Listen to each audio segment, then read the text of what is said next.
الرحمن الرحیم 14 چینل کی طرف سے میں ہوں چمن علی خان۔ 17 رمضان المبارک تاریخ اسلام کا وہ عظیم الشان، ناقابل فراموش اور قابل فخر دن ہے کہ جس دن اسلام کو کفر اور شرک کے خلاف پہلی فتح نصیب ہوئی۔ یہ اسلام اور کفر و شرک کا پہلا ہی مارکا تھا اور اسلام کے حصے میں ہی اس پہلے مارکے کی سربلندی اور سرفرازی آئی۔ لیکن بدقسمتی یہ ہے کہ اسلام کے نام لیوا اہل اسلام یعنی مسلمان حضرات 17 رمضان المبارک کی اس عظیم الشان فتح کو نہ ہی مذہبی جوش و خروش سے مناتے ہیں اور نہ ہی اس دن کی یاد تازہ کرتے ہیں۔ حقیقت تو یہ ہے کہ اہل اسلام کی اکثر مساجد میں اس دن کے حوالے سے یا تو عام طور پر ذکر کیا ہی نہیں جاتا، یا اگر اس دن کا تذکرہ کیا ہی جاتا ہے تو وہ ہستیاں اور وہ شخصیات جنہوں نے اس دن اسلام کی فتح و سربلندی میں تاریخی اور بنیادی کردار ادا کیا تھا، ان کے کردار کو یکسر فراموش کر دیا جاتا ہے۔ اگر آپ 17 رمضان المبارک کے دن رونما ہونے والے اسلام اور کفر کے اس پہلے مارکہ جسے غزوہ بدر کے نام سے جانا جاتا ہے، اس کی ہسٹری اور تاریخ پڑھیں تو تمام سنی شیعہ لکھی گئی کتابوں میں غزوہ بدر کی تفصیلات میں آپ کو یہ بات متفق علیہ طور پر لکھی ہوئی ملے گی کہ غزوہ بدر کی تاریخی فتح کا حقیقی اور مرکزی کردار نفس پیمبر،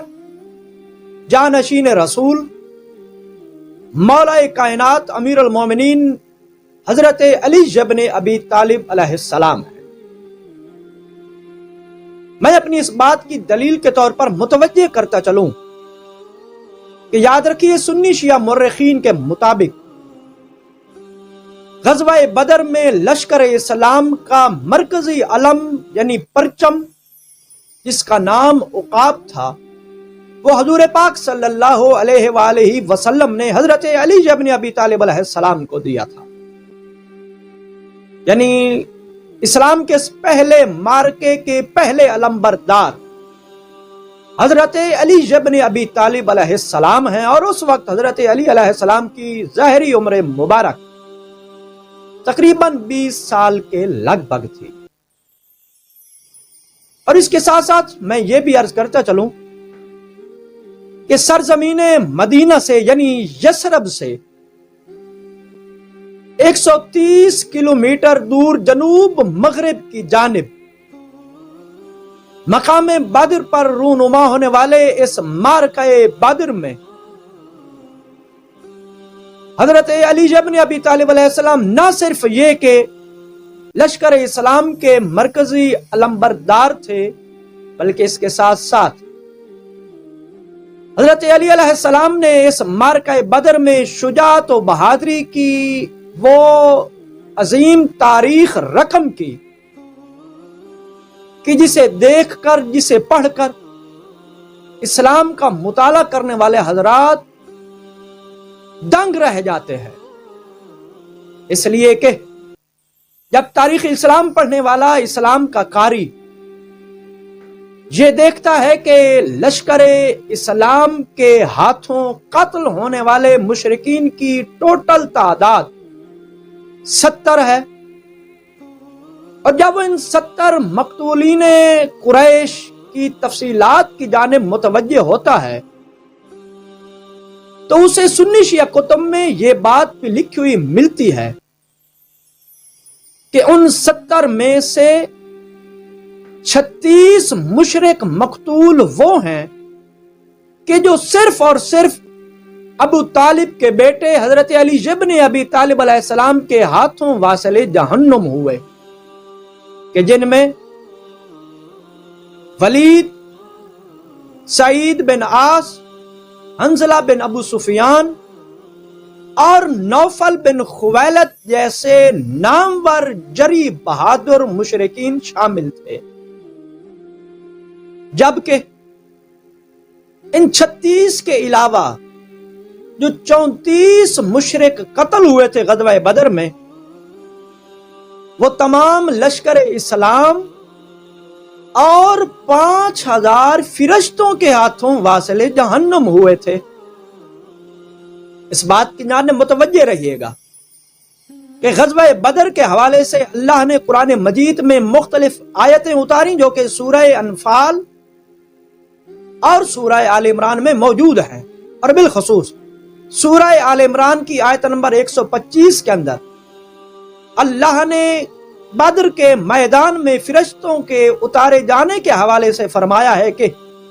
یمددکم ربکم بخمسۃ آلاف من الملائکۃ مسومین، کہ اللہ تمہاری نشان زدہ 5000 فرشتوں کے ذریعے سے مدد کرے گا۔ یعنی بدر کے میدان میں مسلمانوں کی مدد کے لیے 5000 فرشتے اللہ نے اتارے تھے، تو ان 5000 فرشتوں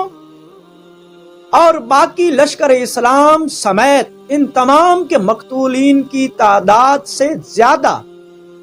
صرف اور صرف حضرت علی علیہ السلام کے مقتولین کی تعداد تھی۔ یہی وجہ ہے کہ بدر کے دن مشرکین حضرت علی ابن ابی طالب علیہ السلام کو موت احمر کہہ کر پکار رہے تھے، یعنی سرخ موت کہہ کر پکار رہے تھے۔ مولا علی ان کے لیے سرخ موت ثابت ہو رہے تھے، اور نصف دن سے بھی کم جاری رہنے والی اس لڑائی میں حضرت علی ابن ابی طالب علیہ السلام کی بے مثال اور بے مثل شجاعت کو دیکھ کر تمام لوگوں نے ندائے آسمانی بھی سنی تھی، غیب سے ندا آئی تھی جو سب نے سنی تھی، کہ جس میں ہاتف غیبی نے پکار کر کہا تھا لا سیف الا ذوالفقار لا فتح الا علی، کوئی تلوار نہیں ہے مگر ذوالفقار اور کوئی جوان نہیں ہے مگر علی۔ یہ ندائے غیب بھی بدر کے موقع پر سب کو سنائی دی تھی۔ آخر میں اتنا ضرور عرض کروں گا کہ آخر وجہ کیا ہے کہ عامت المسلمین کی اکثریت کہ جو اسلام کے نام کا دم بھرتے ہیں، نبی پاک صلی اللہ علیہ وآلہ وسلم کے عاشق ہونے کا دعویٰ کرتے ہیں، لیکن وہ حضور پاک صلی اللہ علیہ وآلہ وسلم کی اس پہلی فتح اور اسلام کی اس پہلی کامیابی کو جوش و خروش سے کیوں نہیں مناتے؟ اگر غور کرنے والا، اگر دقت بینی سے مطالعہ کرنے والا تھوڑا سا بھی غور اور فکر سے کام لے تو وہ اس نتیجے تک ضرور پہنچے گا کہ کیونکہ اس جنگ میں بنیادی کردار ابو طالب کے بیٹے کا تھا، اور اس جنگ کا مرکزی اور محوری رول ابو طالب کے فرزند یعنی حضرت علی ابن ابی طالب علیہ السلام کا تھا۔ اب اگر عامت المسلمین غزوہ بدر کی اس فتح کو جوش و خروش سے ذکر کرتے ہیں تو پھر انہیں بتانا پڑتا ہے کہ اس جنگ میں اور اس جنگ کی فتح میں مرکزی کردار ادا کرنے والی ہستی ابو طالب کے بیٹے یعنی حضرت علی ہیں، اور اس جنگ کے جو محرک بنے وہ لوگ ہیں کہ جنہیں خاندان بنو امیہ کہہ کر پکارا جاتا ہے، اور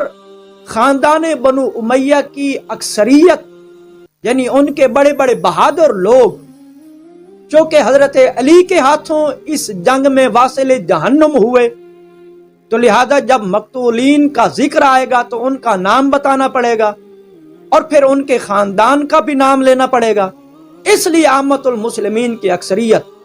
اس شرمندگی سے بچنے کے لیے اس جنگ کو زور و جوش سے، جوش و خروش سے بیان نہیں کرتی۔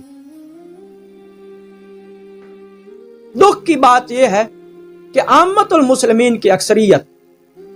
اس جنگ کو، اسلام کی اس پہلی فتح کو، جناب نبی پاک صلی اللہ علیہ وآلہ وسلم کی اس اولین نصرت اور کامیابی کو جس جوش ایمانی کے ساتھ انہیں سیلیبریٹ کرنا چاہیے تھا سیلیبریٹ نہیں کرتی۔ جہاں تک میں سمجھتا ہوں اس کی وجہ یہ ہے کہ جب عامت المسلمین اس جنگ کا ذکر کریں گے تو انہیں بتانا پڑے گا کہ اس جنگ کا مرکزی ہیرو کون ہے اور اس جنگ کے وہ مرکزی لوگ کون ہیں کہ جو اسلام اور نبی پاک صلی اللہ علیہ وسلم کا نام مٹانا چاہتے تھے۔ اور جب وہ یہ بتانا چاہیں گے تو پھر ظاہر ہے ان کے ہونٹوں پر، ان کی زبان پر بنو امیہ کا ذکر آنا بڑا مشکل ہے اور ان کو ہچکچاہٹ محسوس ہوگی، لہذا وہ اس ہچکچاہٹ کے مرحلے سے بچنے کے لیے اصلاً اس غزوہ بدر کا ذکر کرتے ہی نہیں ہیں۔ جو اگر کرتے ہیں تو پھر اس انداز سے بچا کے کرتے ہیں کہ نہ ہی شان علی نمایاں ہو اور نہ ہی بنو امیہ کا وہ مکروہ چہرہ کہ جو غزوہ بدر میں سامنے آیا تھا اس چہرے سے نقاب الٹے۔ والسلام علیکم ورحمۃ اللہ وبرکاتہ۔